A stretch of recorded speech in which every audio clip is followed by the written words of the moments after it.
Thank you. Thank you so much. Thank you, everyone. It is truly wonderful to be here tonight. I want to thank AIPAC President Mort Friedman, Board Chair Leland Pickus, and your CEO, Howard Core, for inviting me to be a speaker here tonight. And thanks to you for that incredibly warm welcome. As some of you may have seen, my wife, Susan, who's here with me tonight, and I just returned from a trip to Israel.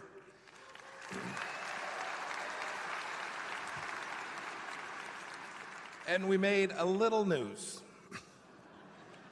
You know, I've been to Israel many times, but it was the first time I had the privilege to visit our new embassy in the eternal capital of the Jewish people and the Jewish state in Jerusalem.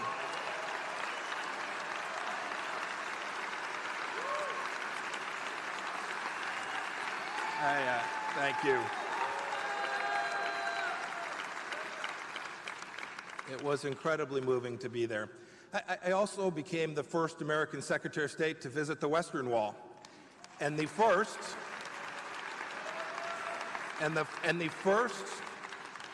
high-ranking American official to do that with an Israeli Prime Minister.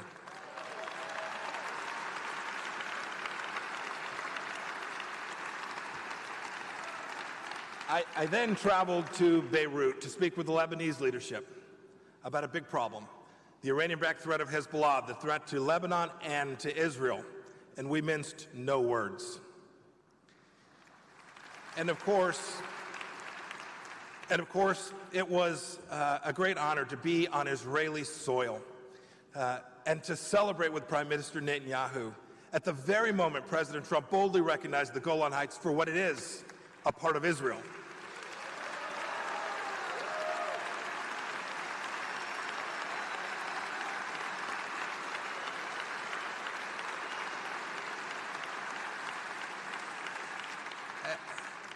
As most of you would have seen by now, just a short while ago, President Trump, alongside Prime Minister Netanyahu, signed a decree affirming Israel's sovereignty over the Golan.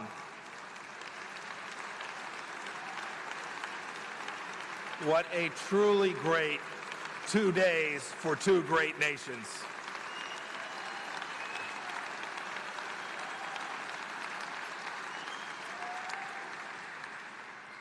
You know, that recognition ties in with my own personal connection to Israel, and more importantly, to America's connection with Israel.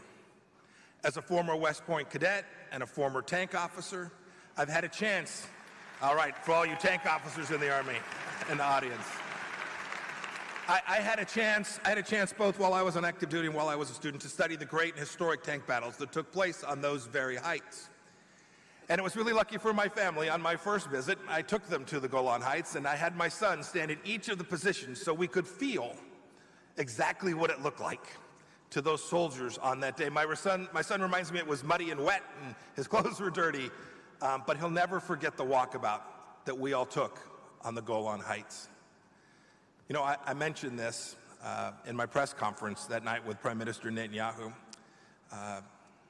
that Susan, Nick, and I had a chance to gaze out of the Golan into the Valley of Tears, named for the vicious fighting that took place there in 1973. We saw what those brave Israeli soldiers would have seen. On the morning of October 9th, Commander Avigdor Kaulani and the 7th Tank Brigade had been fighting for 3 days. They were totally exhausted. They were totally outnumbered.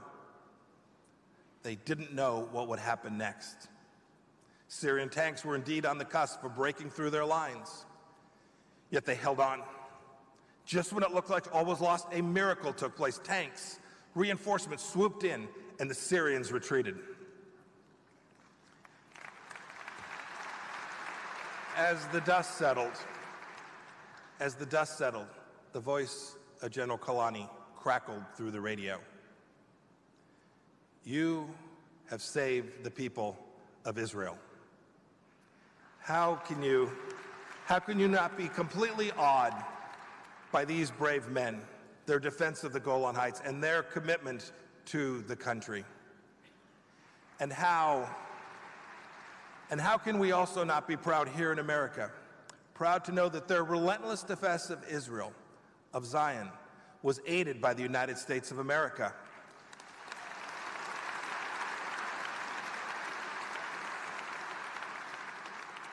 In Israel's hour of need, in support of these great battles, America launched Operation Nickel Glass. It provided Israel with tanks, with artillery, with munitions, and all the other supplies that were needed to continue the defense of the homeland. Israeli Prime Minister Golda Meir later said, "For generations, all will be told of the miracle of the immense planes from the United States bringing the material that brought life to our people."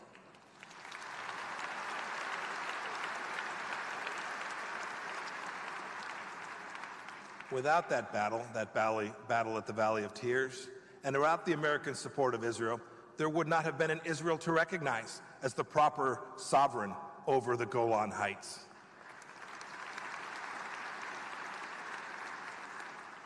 And this relationship, from Truman to Trump, is a tradition of supporting Israel deeply. And I think about that every day as I serve as America's Secretary of State. But I want to talk to you tonight about something that I'm very worried about. Indeed, I am deeply worried about an old threat that is reemerging to Israel and Jews all around the world, the threat of anti-Semitism. It's a cancer metastasizing in the Middle East, in Europe, and indeed, sadly, here in the United States as well. In Britain, the Labour Party's tolerance of anti-Semitism in its ranks is a national disgrace. And France's Jews are under attack. The incidence of anti-Semitic attacks in Germany is also on the rise. Indeed, hate crimes against Jews in this country have risen by 1/3 since 2017. We don't have to go far but to consider attacks on the Orthodox Jewish community in Crown Heights, Brooklyn over this past year. And none of us will ever forget the 11 Americans murdered while praying one Shabbat morning at the Tree of Life Synagogue. May their memories be a blessing to all of us.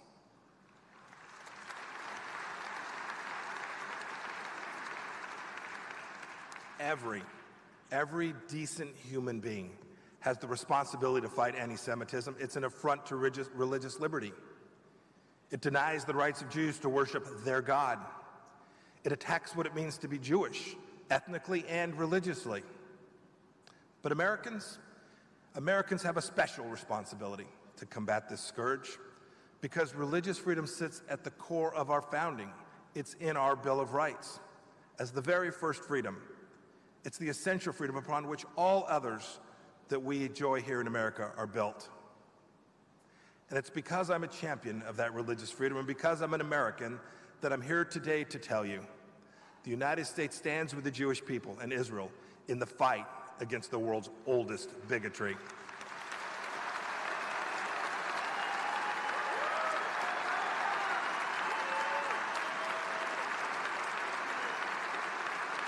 This bigotry is taking on an insidious new form in the guise of anti-Zionism. It's infested college campuses in the form of the boycott, defest, and sanction movement. It's discussed in our media. It's supported by certain members of Congress, I suspect none of whom are here tonight. Now don't get me wrong. Criticizing Israel's policies is an acceptable thing to do in a democracy. It's what we do. But criticizing the very right to exist of Israel is not acceptable.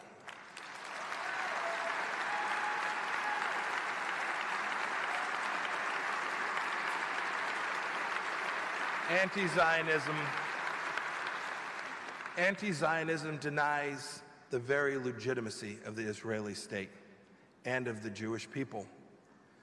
Zionism reflects the determination of the Jews to live as free people in their ancestral homeland. It grows out of the Jewish faith.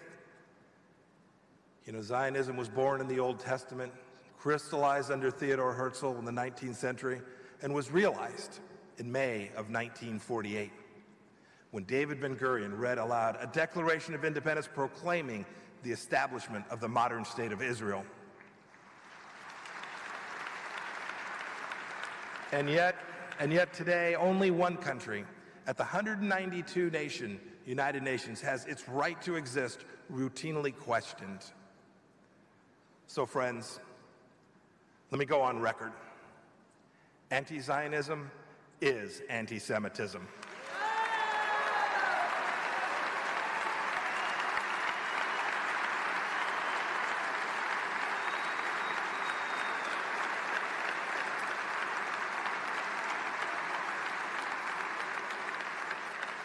The Trump administration opposes it unequivocally, and we will fight for it relentlessly.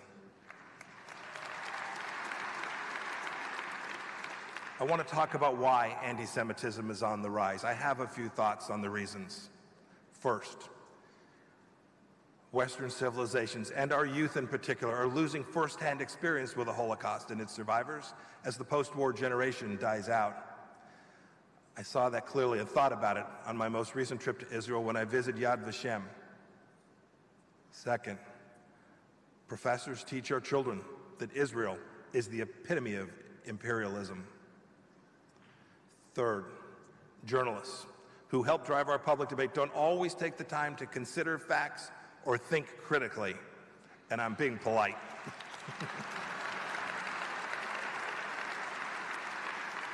But frankly, worst of all, some politicians think anti-Semitism can actually win them votes.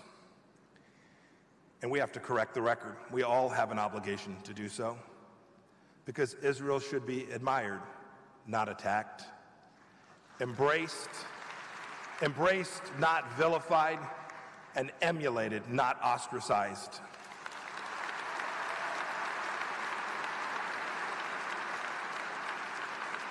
President Trump has made the fight against anti-Semitism a top priority. You can see it in our actions. In June, we left the fever swamp of the UN Human Rights Council, which since its creation has adopted more resolutions condemning Israel than all other nations combined. At the State Department, I reinvigorated the position of Special Envoy to monitor and combat anti-Semitism, and we have a real fighter in that role, Ilan Carr, who I'm so proud to have on our team. Last year, it was my honor to host the first ever Religious Freedom Ministerial at the State Department. I'm proud to say we will do it again in July.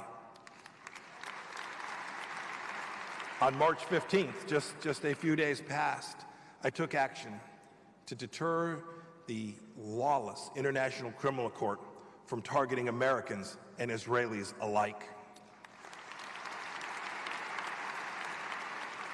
And the Trump administration and my team at the State Department is confronting the world's #1 proponent of anti-Semitism, the Islamic Republic of Iran.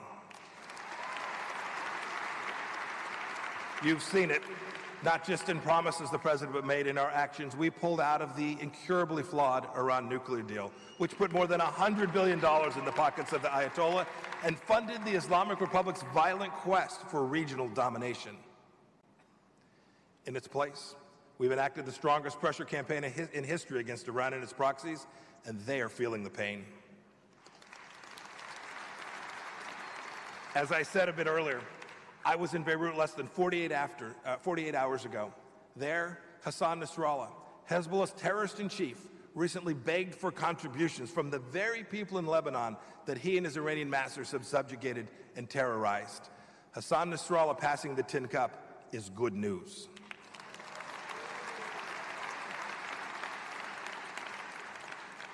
Meanwhile, we're supporting Israel's right to defend itself with current 10-year military support to the tune of $38 billion a year, and more importantly, with the moral clarity that Israel deserves and demands.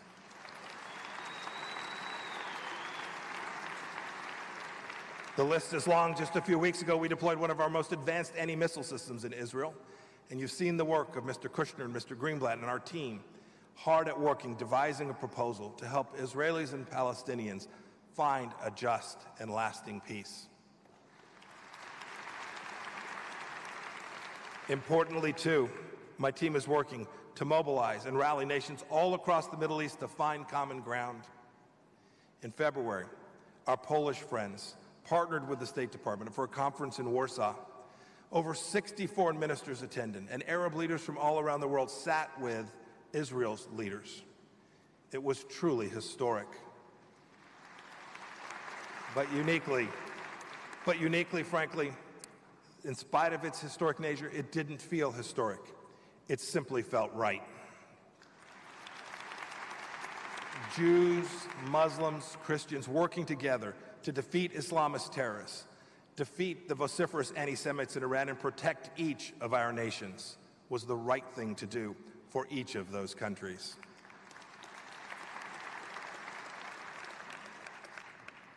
We live in dangerous times. We have to speak the truth. Anti-Semitism should and must be rejected by all decent people. Anti-Zionism is anti-Semitism, and any nation that espouses anti-Zionism, like Iran, must be confronted. We must defend the rightful homeland of the Jewish people.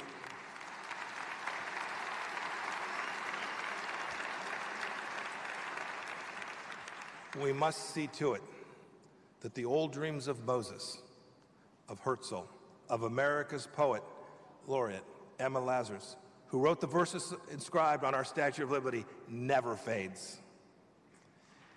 Indeed, we're reminded of the consequences if we fall silent. As I close, I want to return to my visit to Yad Vashem. At that memorial, those of you who have been there know, there is a list of people called the righteous among the nations. These are non-Jews who risked their lives to save Jews during the Holocaust. 40 years ago this year, a man named Tibor Boronsky was added to the list. Tibor repeatedly risked life and limb to save 3,000 Jews in Hungary during World War II. He later immigrated to America and became a citizen.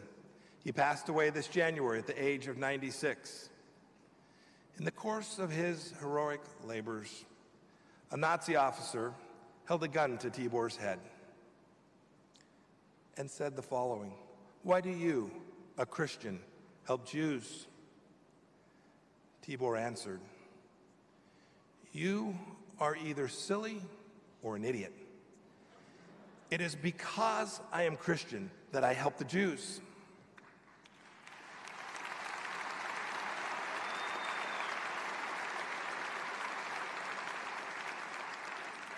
Know with confidence that the Trump administration will not grow weary of the fight. To abandon it would mean to abandon our principles. And as Secretary of State and as a Christian, I'm proud to lead American diplomacy to support Israel's right to defend itself. And I am proud to stand with the Jewish people and to champion the cause of religious liberty in Israel and in America.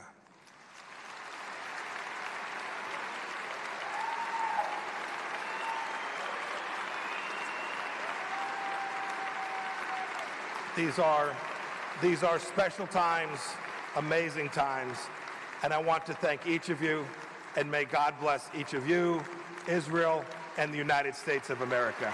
Thank you.